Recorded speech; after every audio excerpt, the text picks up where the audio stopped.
wonderful Christmas Eve here. I don't know if you can see it in the camera, but it's snowing. So I'm gonna get in here and I wanna go to a good Christmas breakfast casserole dish that you can prep the night before, put it in the refrigerator, and in the morning when you wake up, you're gonna go ahead and just throw that thing in that oven for an hour and a half while all the kids open the present. And then once the presents are open, everybody's settled in, you can just break it out and enjoy a great breakfast with your family. So you guys stick around. We're gonna do the video on this great breakfast casserole. On the table here is the list of ingredients and items we're gonna need to make this. We're gonna need, I bought some Tennessee Pride mild ground sausage. You can use the link sausage or whatever, cook it up, chop it up, and then you can use that as well. We're gonna pre-cook this in a minute, but this is the ground up sausage. You're gonna need a nice casserole dish, some spray for the casserole dish, gotta have some mayonnaise, salt and pepper, nice measuring cup, can of cream of mushroom soup. Boy, that makes everything good right there.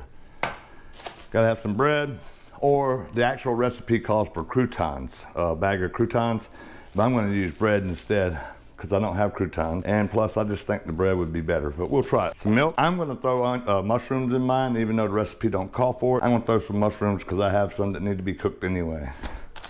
Of course, you're gonna need your egg, you're gonna need your shredded cheese, and a nice whisk for whisking everything up. So this is basically what you're gonna need to make this breakfast casserole, and it should be great. According to the reviews of it, it's really good. I haven't tried it yet, but we're gonna give it a shot. Okay, once we got our pan preheated up, we're gonna grab our sausage, just start flaking it into the pan here. And we're just gonna brown this just like we would for spaghetti meat or something like that. So we're gonna go ahead and cook this up, let that get nice and brown on us, and we'll chop it up and make it just like spaghetti meat or something.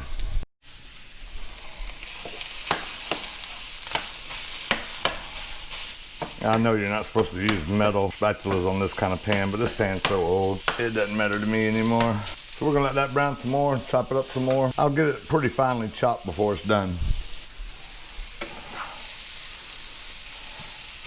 Starting to smell good already. Pretty good brand of sausage here. I got the mild because some of the kids don't like it too hot, and they should be here for breakfast in the morning. They're coming over tonight to have dinner with me and spend the night with me, but most of them work till about 9:30 tonight. They all work at Rusk, but they are going to come over later. This is a great recipe for anything. You can just put it in the oven, wake up, get you some coffee, set this thing out for about 30 minutes before you start cooking it. Preheat your oven to 350, throw it in and let it cook for an hour and a half. So it's great to have like a morning time, early morning that you're getting up and you want to eat breakfast. Later on, you can just prep your oven, set this out of the fridge, let it sit at room temperature or close to room temperature. And that's just gonna shorten the cooking time. That's not doing anything but shorten the cooking time on you. Once you get it out of the fridge, let it sit for a couple minutes, have that oven preheat to 350, throw it in there, and let all of it bake for about an hour and a half. We're gonna get this nice and brown and done. And as you can see how I'm just getting it like ground beef. I'm gonna make some spaghetti or something with it, or tacos. Just getting it nicely fine chopped. And of course, when I'm done here, I'll drain the grease off of here.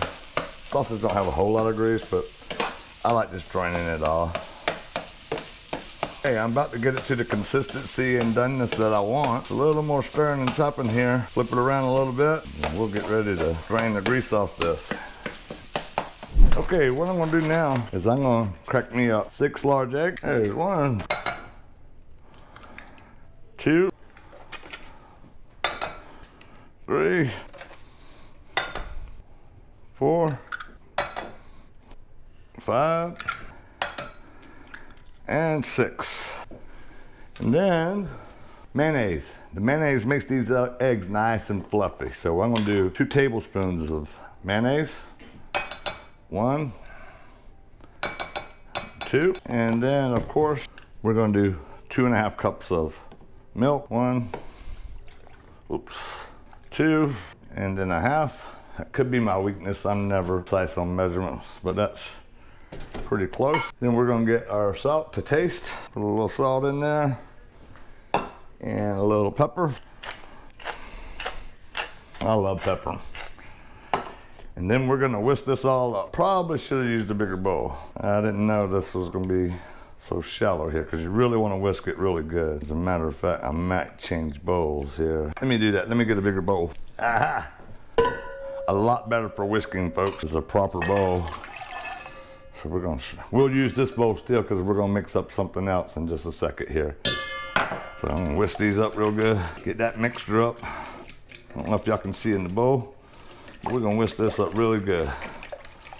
Now in the recipe it calls for that powdered mustard too. I don't have that, so I didn't add that. I guess it'd be all right without it. It'd be fine if you never miss it, right? Now in this bowl, we're gonna take our cream of mushroom soup. We're gonna pour it in that bowl. Oh, this stuff is so good, it makes anything great. I don't know if you guys have had dishes made with some cream of mushroom, but it makes a great green bean casserole as well. So just 1 can of that, and then we're gonna do another 1/2 cup of milk. So that's gonna be 3 cups of milk total in the recipe. So another 1/2 cup of milk, and then we're gonna whisk this together as well.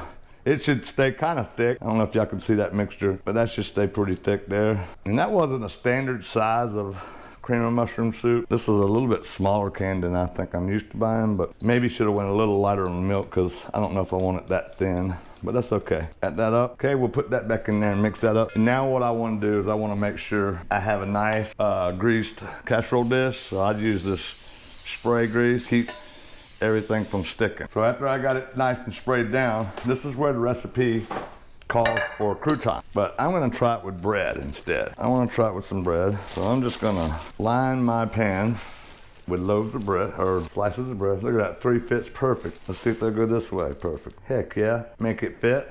So it looks like 6 slices of some white bread. You can use wheat, whatever you want, rye, but the recipe does call for croutons. So we got those. All right. Now we cinch up the bread so it don't go bad. And now we're gonna take our nice shredded cheese. We're gonna sprinkle this goodness all on the bread here. Depending on how much cheese you like, I guess, but I know my kids love cheese, so we're gonna go ahead and give it a good little layer of cheese in here. Got our good layer of cheese. Now what we're gonna do is we're gonna whisk this again from where I let it sit. Whisk this up real good again. Make sure there's no chunks in it. And now I'm gonna pour it evenly in my casserole dish. Pour it nice and even. And it's gonna seep down in there. And we got that in the pan, into the dish. You can kind of move it around a little bit, make sure it's all evenly. And now we're gonna take our cream of mushroom and milk, and we're gonna just kind of run that all around the dish here. That cream of mushroom looks really good. And then of course the recipe don't call for mushrooms, but I'm gonna put some mushrooms on this bad boy. Not too many, of course, because I don't have many. And I just wanted to use those up. And then for good measures, I'm gonna go ahead and put a little more sprinkle of cheese on this. Okay, so we got the mixture in there on top of the bread with the cheese and the cream of mushroom and milk. And now we're gonna grab our sausage and spread it on top. Okay, so we got our sausage now, and we're just gonna start spreading out all over the top of this. Spread it out evenly throughout the casserole. This should be really delicious. Get all that meat in there. Pour that stuff on there, get that meat spread out. All right. The only thing left to do now is get some clear wrap. Take you off a good piece. This stuff and I never work out very well. Look at this, folks. Me and saran wrap don't work good. We're gonna get this on here somehow. Spread it out, get the dish covered, get it ready for the refrigerator. Some people call it an ice box. I call it a refrigerator. Because if you tell me to put something in an ice box, guess what? It's just gonna get frozen. Now, of course, this will come off in the morning when you cook it, but you just wanna store it in that refrigerator overnight, and then when you wake up, you're good to go.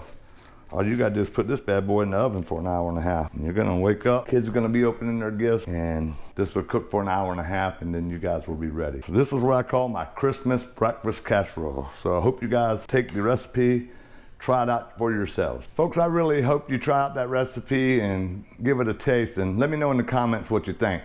Down below in the description, I'm gonna put the whole list of ingredients and cooking instructions. So hopefully you will enjoy. Have a good day. Merry Christmas. Hey, do me a favor and watch this next video here to keep supporting our channel. We love having you guys. We're trying to get as many subscribers as we can, so thanks for joining this video. Make sure you watch this one. Have a good day.